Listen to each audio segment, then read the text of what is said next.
hose. Stop your flask, fill a bucket with kitty litter, and run the hose down into that.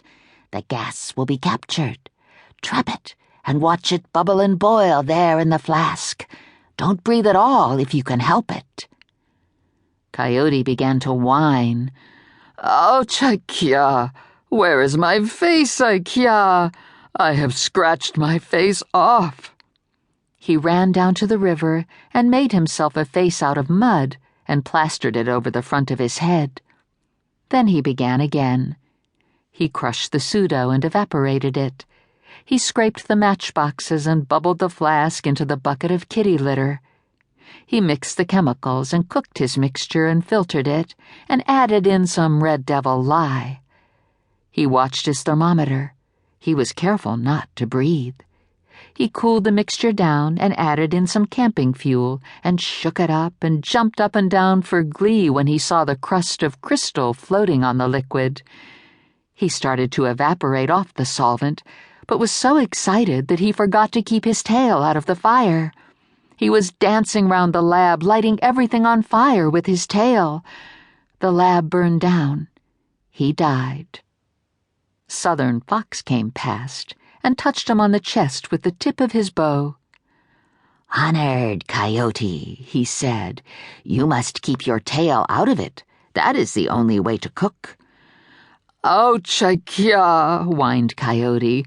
My eyes! Where are my eyes, Ikea? Coyote made himself eyes out of $2 and started again. He crushed the pseudo. He filtered and evaporated it. He mixed and heated and bubbled the gas. He filtered and evaporated some more, and then he danced up and down. Oh, I am clever, Ikea, said Coyote. I am cleverer than them all, Ikea.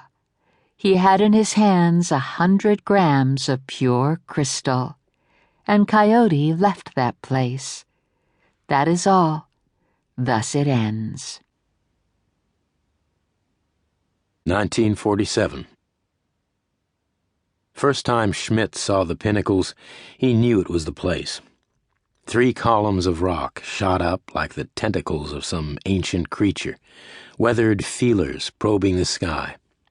He ran a couple of tests, used the divining rods and the earth meter. Needle went off the scale. No question.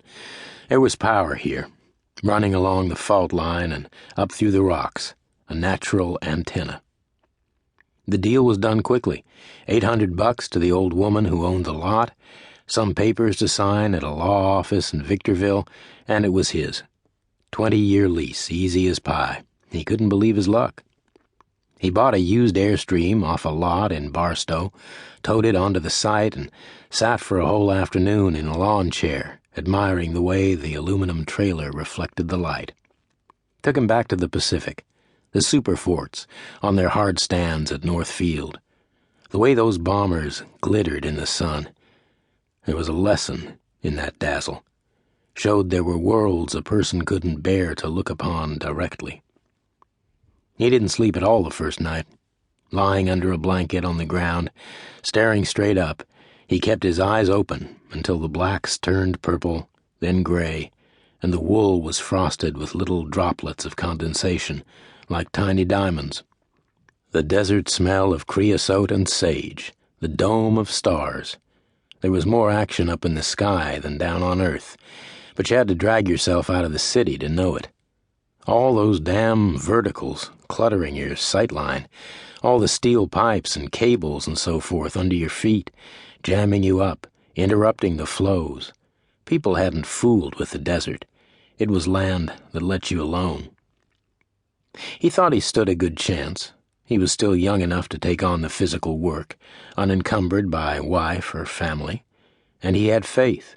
Without that, he'd have given up long ago, back when he was still a kid, reading mail-order tracts in his lunch break, making his first tentative notes on the mysteries. Now he wanted no distractions. He didn't bother about the good opinion of the folks in town. He was polite, past the time of day when he went to pick up supplies at the store, but didn't trouble himself further. Most men were fools. He'd found that out on Guam. Sons of bitches never would let him be.